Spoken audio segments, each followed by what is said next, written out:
I'm a teen male, the second oldest of four. My older sister, 18, has Down syndrome and is medically complex with complex needs. She also has food allergies. My younger sister, young teen, has a host of food allergies, and some of them are very serious, and she's also on the spectrum. Then we have my younger brother, tween. He has a lot of medical issues related to food and allergies that go along with it. We always try to make sure places are accessible for them, especially because my older sister is in a wheelchair. This means I can be overlooked. It means making sacrifices or accepting that things will never be as far as they would be for a kid in a family with fewer extra or special needs. I'm used to not getting my favourite dishes, and I'm used to not getting my top pick for vacations because my parents don't think it's accessible enough or autism-friendly enough. I'm used to my siblings never getting turned down for that stuff. After a while, it became something I had expected. I was lucky that my maternal grandparents tried to make up for it when they could, and my best friend's family would also include me in their family for stuff like meals out. My favourite restaurant in our city is this Indian place. My favourite dish is their samosas. I can never eat there with my parents and siblings, and we never get takeout from there because it's not deemed safe for all my siblings. Sometimes that stinks, especially when my parents proclaim they always get their kids' favourite food from their favourite restaurant for their birthdays yearly. This year, my parents made a big deal over my last birthday, and they told me to pick my favourite place for us to have a family dinner for my birthday. A family dinner that included extended family. I told them my favourite place, and they told me that wouldn't work. I asked if they wanted my favourite place or a place catered to my siblings. They asked me if I didn't want to cater to my siblings, and I said no. They asked me where I wanted to go, and I said the Indian place. They gave me one of those looks and said they would give me more time to think. A couple of weeks after, they asked me where I wanted to eat for my birthday, and I told them my answer hadn't changed. They asked me if I could really enjoy my birthday knowing it wasn't accessible and safe for my siblings to eat there. And I said yes, since it was meant to be my birthday and they wanted me to say my favourite restaurant. They told me they would book the family favourite and went ahead and did that. The family favourite has nothing I like, I just tolerate it. They had everything planned and invited everyone, and when the evening came for the dinner, I just didn't go. My parents are furious with me. I had everything taken away for a week and they planned to continue the punishment somehow. My grandparents defended me, but my parents said I was rude. Am I the idiot? Edit, they hire babysitters for date nights, but they don't ever do that to do stuff with me. Not the idiot. I'm so sorry for you, OP. Your parents failed you. I hope your grandparents or BFF celebrated with you. The more fair alternative would be to order takeout on birthdays, so you can get your favourite and they can get safe foods and you can eat at home or wherever you can host your group. Or maybe one parent takes the birthday kid out for an outing, a meal of their choice, one-on-one time, and cake back at home with the family. I'm sorry, OP. Happy birthday. Of course, they want it to be easier for them, but they asked you for your favourite spot and tried to gaslight you into another place. Sure, it's easier for them, but you've had to do this your entire life. Not fair. As much as they want to include your siblings, they should support you too.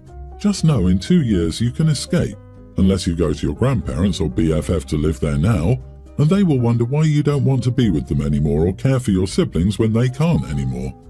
Exactly. These folks realise that in 2 years you're an adult and likely never come home. Yes? I'm so sorry. Yes, you are the glass child. They never see you. Your parents are morons. They need to understand that the world doesn't revolve around your siblings. Start job hunting if you don't already have a job, and start saving money now so you can move out when you turn 18 and never look back. My parents divorced before I, a teen female, was born. My dad married Bree when I was 5. She has a daughter from a previous relationship, Misty, teen. Misty and I were close growing up, but when we were younger teens, we sort of went our own ways because she ended up with a different group of friends than me. I mean, we still talked and hung out, but it wasn't the same. Anyway, she got pregnant with her ex. Our parents were shocked and angry when she told them, but they said they would help support her. Her friend group dropped her and she got depressed. So my parents asked if she could hang out with me and my friends, which was fine.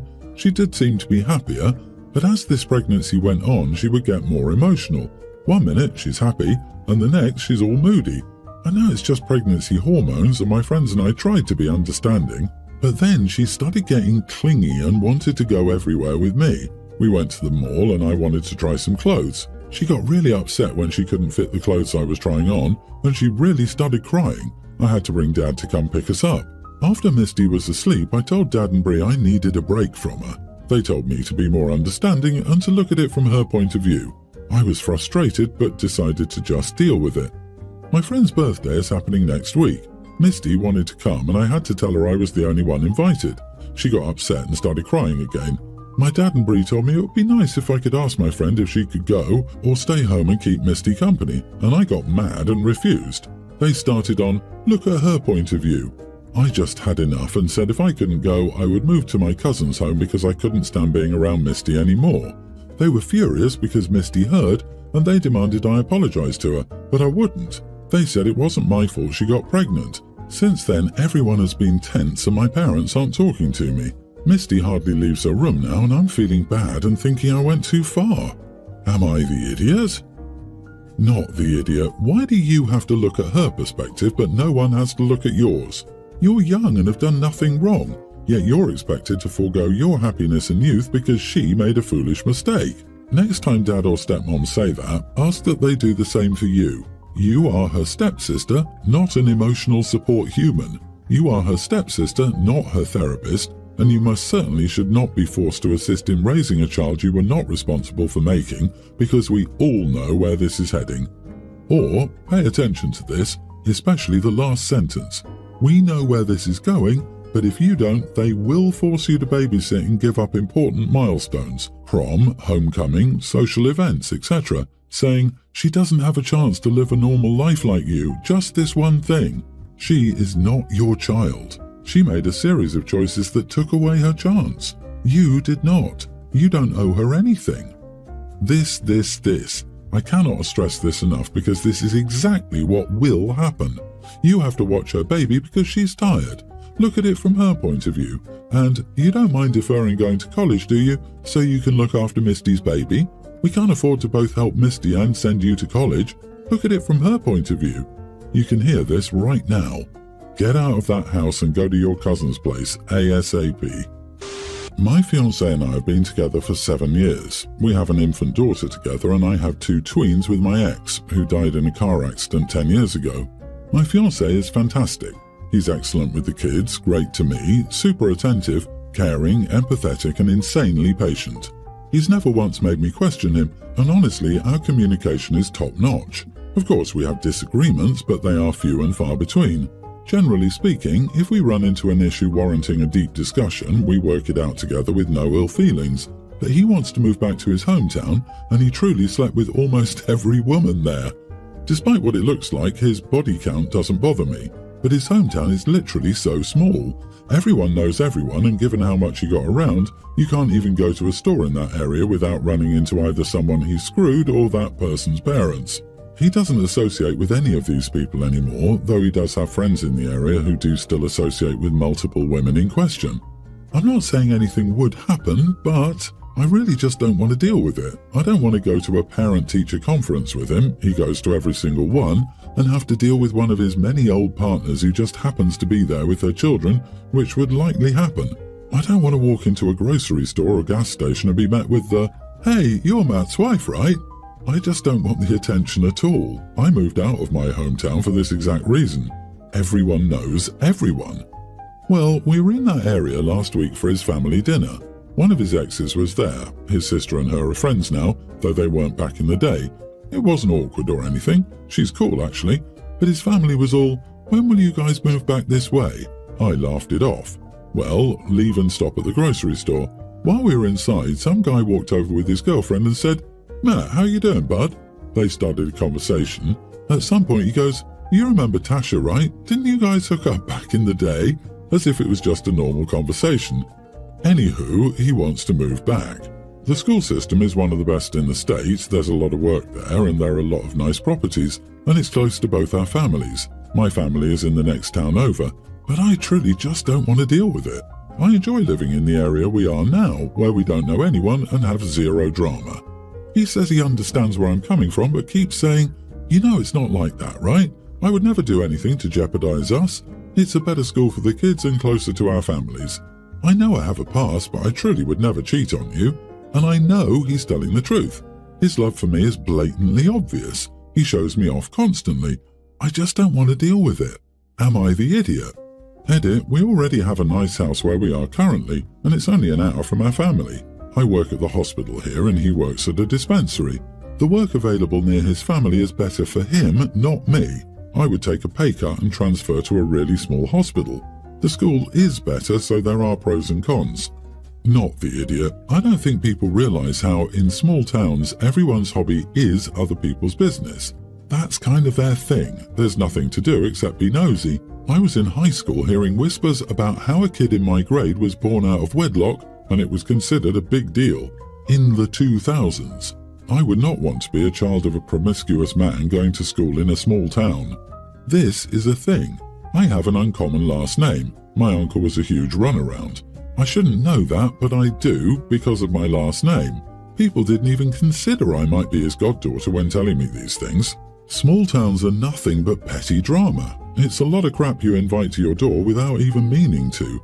Small towns are not for the weak of heart or mind. This is why I never want to move to a small town. I like solitude and people not being in my business, and I know if I moved to my husband's small hometown, I would only ever be Mrs. Jim or Mrs. Madge's son's wife. Also, I saw you'd have to take a step down for your career, so he's asking a lot more of you than I think he sees. My daughter is a teen, and with modern technology, everything is turned in online. Her teacher, Mr. Cat, is a strict teacher. He's probably the best teacher at the school, even though his classes are considered difficult. She is a teen, so she's responsible for her work. My daughter has had a big paper assigned for at least 2 months. This assignment gets turned in online, and he made it very clear that not turning it in will result in a 0. He told everyone, I've seen the emails, that the only exception would be if you were in the hospital or there was no internet. He also said he would give time in class, so there's no excuse not to turn it in. I agree with him since he's made it super clear that this is a hard deadline, and I've experienced hard deadlines a lot in life. Sometimes you just need to turn stuff in on time or deal with the consequences. Last Friday, my daughter wasn't feeling well and asked to stay home. I agreed and reminded her that she still needed to turn anything in since she was missing school. We have good internet and she has her school laptop. She didn't turn it in and got a 0 for the assignment. This has dropped her a letter grade A to a B. We got into an argument when I wouldn't fight with the teacher to let her turn it in. I told her she'd forgotten and she needed to live with the consequences. This is a good learning opportunity since it's a letter grade and not forgetting to turn something in college, which could result in her failing the class or her losing a job for not hitting a deadline. She thinks I'm a huge idiot. Edit, it's completed, I've seen it. She just didn't turn it in. It's better that she learns the lesson now before it costs her money or has to retake stuff. She just forgot.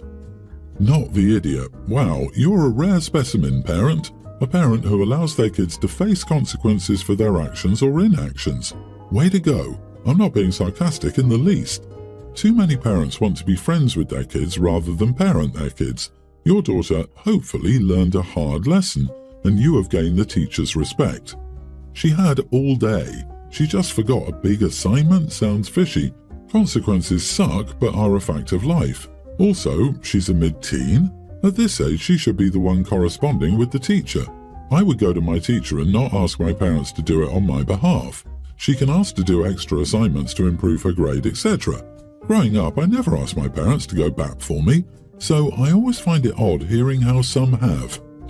My husband, 41, and I, 40, have 5 daughters. Avery, young teen, Bella, pre-tween, Cassie, young grammar schooler, Daria, preschooler, and Emily, toddler.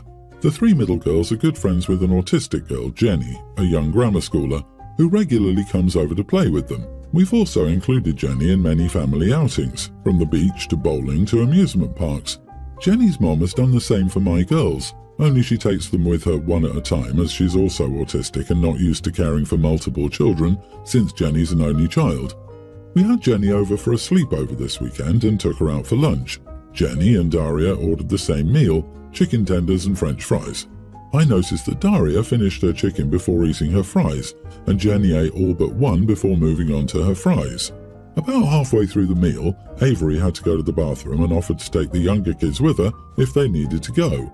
Bella, Cassie, Daria and Jenny went to the bathroom with Avery, while my husband and I stayed at the table with Emily.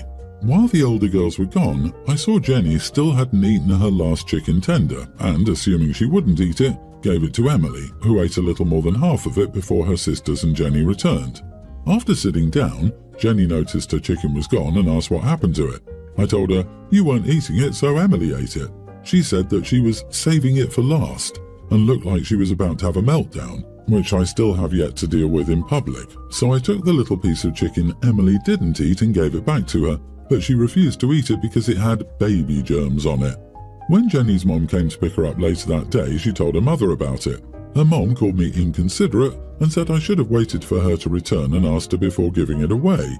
She told me that she often saves certain foods for last too, must be an autistic thing, before having Jenny say goodbye to my girls and leaving. My husband and I talked about this, and he said he agrees with Jenny's mom's point about asking her first. I think she overreacted and the kids haven't brought it up. So, am I the idiot for giving away my daughter's friend's last chicken tender? You are the idiot. Not only did you give someone's food away, but you also attributed her saving food to her autism. I'd be disgusted and insulted if someone handed me a toddler's leftovers and was like, "Enjoy." Yeah, no thanks. I'm sure you're fine eating off your little bundle of joy, but it's going to be a hard pass from me. I could never imagine just giving away someone's food without asking. I don't even take a fry from someone without asking, but to just give away someone's food and then give it back half-eaten, how can you see it's not okay? Do better. The ages don't matter here, the friend having autism doesn't matter here. The only thing that matters here is that you took food from someone and gave it away. I save the best bite for last or the best things on the plate all the time. You don't need to appear so confused by what must be autism. She wasn't done with her meal, period. People eat food at their own pace and in their own way, and it isn't difficult or confusing to just leave their food alone.